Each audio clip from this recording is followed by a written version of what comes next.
Regularly হওয়ার জন্য আমার কতটুকু ভূমিকা আমি রেখেছি বা রাখতে পারলাম।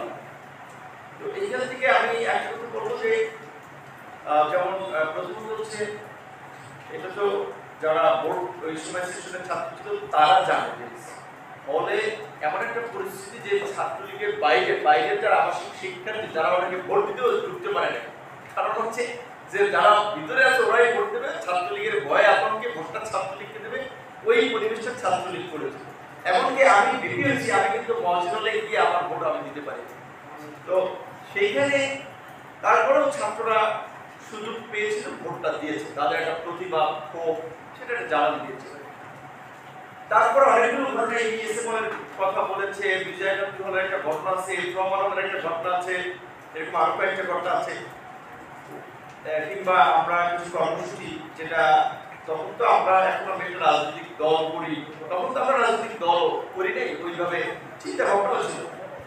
তো সেইখানেও আমরা কিছু কাজ করতে গিয়ে কর্মসূচি করতে গিয়ে খুব বেশি সংখ্যক শিক্ষার্থী সমর্থন আমরা পেয়েছি। যে আমি যেটা বলছিলাম ভোট পাইছিলাম 11,000, তো 11,000-এর মধ্যে যদি 1100 শিক্ষার্থীও সাথে থাকে তাহলে তো বাংলাদেশ তখনই বিপ্লব ঘটাতে চলতো। 11,000-এ 1100 বাদ দিলাম, আর শুধু আরেকটা কমে 110 জন যদি রেগুলার শিক্ষার্থী আমরা পেতাম, হয় এসে পড়া এবার সিট নিয়ে একটা ব্যাপক আন্দোলন হতো। সেটা প্রথম দিকে সবাই আশ্বস্ত হলো, প্রশাসন সহ ছাত্রলীগের ওরাও যেটা ঠিক আছে নিয়মিত শিক্ষার্থীদের সিট পাবে, আমরা এখানে কাজ করবো। তো ওই শিক্ষার্থীদের ওই দিনে প্রতিবাদী চেতনা আর পরে দেখা যায়, যদি হয়তো সেটা পরবর্তীতে অব্যাহত থাকতো তাহলে এসে মল থেকে আমরা অনেক হলে সফল হতাম। তো শিক্ষার্থীরাও ধরে রাখতে পারে, তাহলে সেক্ষেত্রে ডাকসুতে নিয়মিত হয়। আমি দুইবার সিনেটের বক্তব্য, পাবলিক বক্তব্য আছে, সিনেটের বক্তব্য লেখাও থাকে, আপনারা চেক করতে পারেন যে দুইবারই আমি বারবার ডাকসু ধারাবাহিকতা নিয়ে নির্বাচন হওয়া নিয়ে কথা বলে। যেমন কি সাদ্দাম সে সময় সাহিত্যের ভাষায় একটু কবি ভাব কিংবা একটু ওই কবিতা মিশ্রিত বক্তব্য দিত, ডাকসুকে ছাত্রলীগ ক্যালেন্ডার ইভেন্টে পরিণত করবে, নানা ধরনের কথা বলছে। তো তারাও ওইভাবে খুব বেশি মানে সরকারের সিগন্যাল না থাকে ডাকসু নিয়ে কথা বলেন।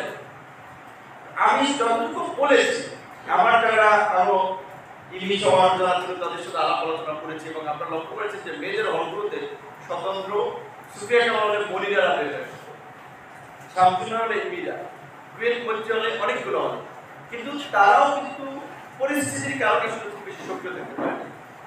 আর আমার একটা চিন্তা ভাবনা ছিল যে সেই দিকে সিট এবং নিয়মিত ডাকসু কেন্দ্রিক একটা আন্দোলনের দিকে আমরা যাব। কয়েকজনের সাথে আমরা আলোচনা করেছিলাম। তারপরে আবার বিশ্ববিদ্যালয়ের নানান মতপথের ছাত্রদের রিজার্ভেশন কি বলেছে, বিভিন্ন একটু কি বলবেন যে মৌলবাদীদের সাথে আবার কি মনে করতেছে সে মানে কি বলবেন সুবিধাবাদের সাথে, কেউ বলেছে বিভিন্ন ধরনের। তো অনেকে আসবে সমন্বিত আন্দোলনে, অনেকগুলো হিসাব নিকাশ আমরা একটা প্রোগ্রাম করছিলাম এই বিষয়ে সিটের। হ্যাঁ, শেষ পর্যন্ত একটা ঐক্য তৈরি হয়েছিল ডাকসু আমরা করে সন্ত্রাস যদি ছাত্র, সেইখানে আমরা আলোচনা করছিলাম এজেন্ডার মধ্যে এই যে ডাকসু সহ ছাত্র সংসদ নিয়মিত। সরি টু সে, ওই যে বললাম অনেক মনে হচ্ছে ডাকসু হলে তার ছাত্র সংগঠন খুব বেশি ভালো করতে পারবে, এই জন্য হচ্ছে না এটা নিয়ে এখন দরকার নেই। তো অনেকগুলো কারণে আমি যে ব্যক্তিগতভাবে সুযোগ ছিল না। সবচেয়ে বড় প্রতিবন্ধকতা তৈরি হয়েছিল 2019-এ তো নির্বাচন হয়েছে, 20-এ তাহলে নিয়মতান্ত্রিক ভাবে 20-এর আপনার মার্চের 11 তারিখ, 19-এর 11 তারিখ ডাকসু হয়েছে, কিংবা শপথ ছিল দায়িত্ব গ্রহণ 23, সেই সময় মার্চের 23 তারিখে আপনার 20 সালের 23 মার্চ আরেকটা নতুন ডাকসু হবে। তার মধ্যে এই ফেব্রুয়ারির দিক থেকে সম্ভবত কোভিডের প্রভাবটা আস্তে আস্তে বাড়তে থাকে, যার ফলে কার্যত বিশ্ববিদ্যালয়ের শিক্ষা প্রতিষ্ঠান বন্ধ হয়ে যায় ফেব্রুয়ারির দিকে। ঢাকা বিশ্ববিদ্যালয় শুধু 17 ফেব্রুয়ারি আমাদের জাতির আব্বার এই জন্ম শতবার্ষিকী পালন করার জন্য খোলা রেখেছিল, এবং সীমিত পরিসরে আপনাদের 17 মার্চ খেয়াল থাকে ওই শিক্ষা চিরন্তন ওখানে প্রোগ্রাম করেছিল সীমিত পরিসরে, কারণ এই জাতির আব্বার জন্মদিন পালন করার জন্য।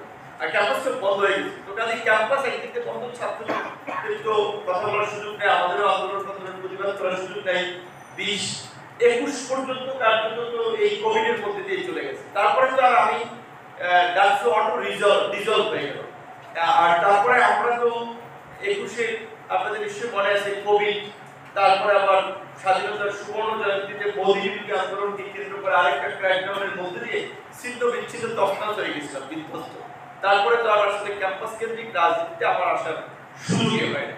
এবং আমার যে ব্যক্তিগত ছাত্রও তো খুব বেশি কিংবা ওই সময় তারা ডাকসুতে যাদের আসার সম্ভাবনা তৈরি হতো তারা কেউই কিন্তু খুব বেশি আর এটা নিয়ে কথা বলে যে আন্দোলন সংগ্রাম করে না, যেই কারণে হয়তো ডাকসুটা হয় না। তাই